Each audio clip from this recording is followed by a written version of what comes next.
இன்றைக்கி நம்ம chicken cutlet எப்படி பண்ணுறதுன்னு பார்க்கலாம். அதுக்கு நான் இன்றைக்கி 1 கப்பு சிக்கன் கீமா எடுத்திருக்கேன். நீங்கள் சிக்கன் கீமானே கடையில் கேட்டு வாங்கலாம்.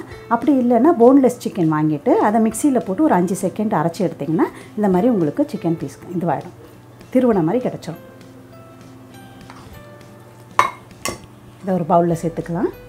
இது கூட 1 ஸ்பூன் மிளகாய்த்தூள், 1/2 ஸ்பூன் மிளகுத்தூள், 1 ஸ்பூன் இஞ்சி பூண்டு விழுது, 1/2 ஸ்பூன் சீரகத்தூள்,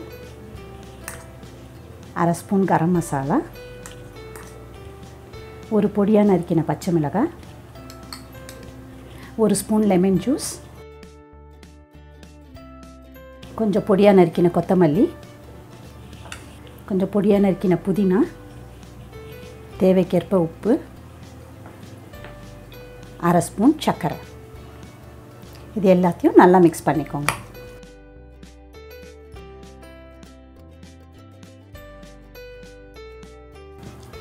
இந்த மாதிரி மசாலா எல்லாம் நல்லா மிக்ஸ் பண்ண உடனே இது ஒரு மூடி போட்டு ஃப்ரிட்ஜில் 1/2 மணி நேரம் வச்சு எடுத்துடலாம்.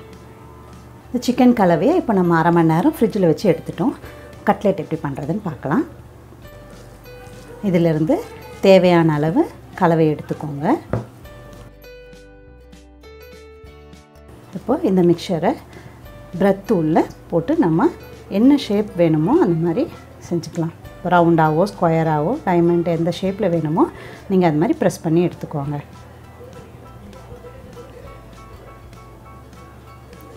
அடுத்தது நான் 2 முட்டையை அடித்து வச்சுருக்கேன்.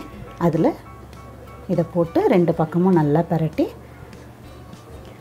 இப்போ இதை இன்னொரு பிளேட்டில் இந்த மாதிரி பிரெட் தூளை பரப்பி வச்சுருக்கேன். அதில் போட்டு திரும்ப ஒரு தடவை நல்லா இப்படி பரட்டிட்டு 2 பக்கமும் பரட்டி வச்சுருங்க. இந்த மாதிரி மொத்த கலவையும் நம்ம இப்போ ரெடி பண்ணிடலாம். மொத்த சிக்கன் கலவையும் இந்த மாதிரி நான் ரெடி பண்ணி வச்சுட்டேன். இப்போ வாங்க எப்படி பொரிக்கிறதுன்னு பார்க்கலாம். அடுத்ததாக ஸ்டவ்வில் ஒரு பேன் வச்சுக்கோங்க. பேனில் 1 இன்ச் ஹைட் அளவுக்கு எண்ணெய் ஊற்றிக்கோங்க.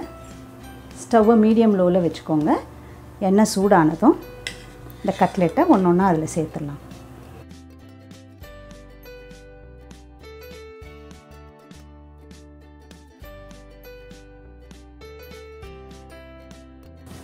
ஒரு நிமிஷம் அதை டிஸ்டர்ப் பண்ணாமல் அப்படியே விடுங்க. ஒரு பக்கம் செவந்ததும் அடுத்த பக்கம் பொறுமையாக திருப்பி போடலாம்.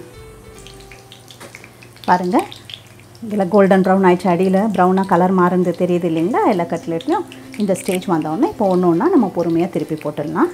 உடஞ்சிராமல் மெதுவாக திருப்புங்க.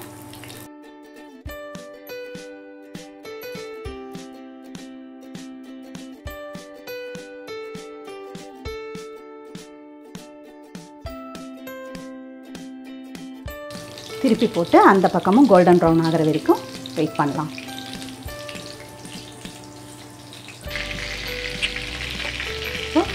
இன்னொரு பக்கமும் செவந்துடுச்சான்னு பார்க்கலாம். பாருங்கள், இந்த பக்கமும் கோல்டன் ப்ரௌன் ஆயாச்சு. நம்ம எடுத்துடலாம்.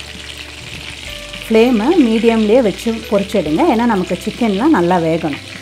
நம்ம ஹையில் வச்சோம்னா மேலெல்லாம் கருகிடும், பட் உள்ளே வேகாமல் போயிடலாம். அதனால் கொஞ்சம் பொறுமையாகவே செஞ்சு எடுத்துடலாம். சுவையான சிக்கன் கட்லெட் சூப்பராக தயாராகிடுச்சு. ட்ரை பண்ணி பாருங்கள். இந்த வீடியோ பிடிச்சிருந்தா லைக் பண்ணுங்கள், ஷேர் பண்ணுங்கள். நம்ம சேனலை இது வரைக்கும் சப்ஸ்கிரைப் பண்ணாதவங்க சப்ஸ்கிரைப் பண்ணி கூடவே பெல் ஐக்கானையும் கிளிக் பண்ணிவிடுங்க. சிம்பிளாக சமைங்க, சுவையாக சாப்பிடுங்க.